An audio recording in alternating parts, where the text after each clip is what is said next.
আসসালামু আলাইকুম রহমতুল্লাহি বারকাতুম। সেই উহুদের সামনে এখন আমরা দাঁড়িয়ে আছি। 7 জন সাহাবা যেখানে শহীদ হয়ে শুয়ে আছেন, 70 জন সাহাবার এই কবর মোবারক এখানে আছে। আমি এখানে যে মোয়াল্লেমের সাথে আসছে আমার ভাই নাজমুল ভাই, তার মুখ থেকে অনেকগুলো এই উহুদ পাহাড় সম্পর্কে কিছু যা আমি না জানি সেইগুলা জিজ্ঞাসা করব। ভাই, আপনি এই উহুদ পাহাড় সম্পর্কে একটু কিছু যদি আমাদের সাথে বলতেন এবং শেয়ার করতেন তাহলে অনেক ভালো হয়। আলহামদুলিল্লাহ, এটা হলো ওহুদের ময়দান, যেখানে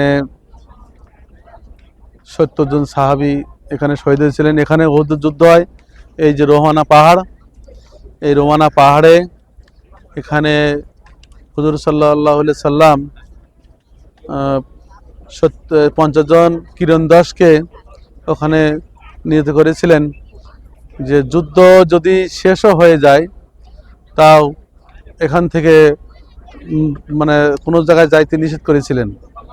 এরপরে যুদ্ধ যখন জয় হয়ে গেছে, হওয়া ভাব হয়ে গেছিল জয়, এরপরে তখন গনিয়াতের মাল কুড়বার জন্যে সবাই চলে গিয়েছিলেন, এখান নিচে লেবে গিয়েছিলেন। লাবার সাথে যুদ্ধ আবার শুরু হয়ে যায়।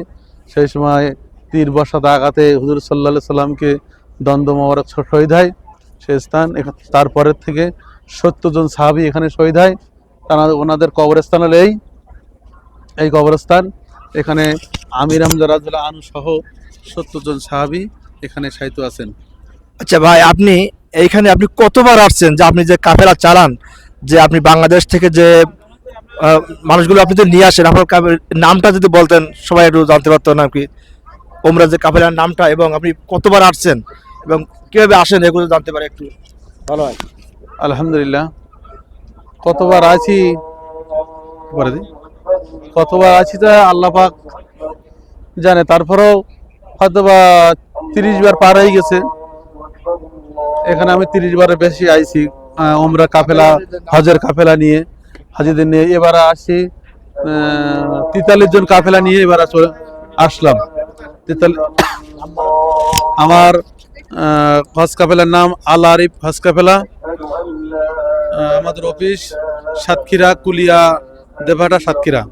আলহামদুলিল্লাহ, আলহামদুলিল্লাহ। ভাইয়ের মুখ থেকে অনেকগুলো কথা আমরা শুনলাম এবং যে কাফেলার নামটা শুনলাম। ভাইয়ার সাথে আমিও আসছি এই ভাইয়ার সাথে এই কাফেলাতে, এবং আল্লাহ পাক বলছিলেন যারা যে রুহুর জগতে যারা লাব্বাইক আল্লাহুম্মা লাব্বাইক যারা বলে তারাই শুধু এইখানে আসতে পারে।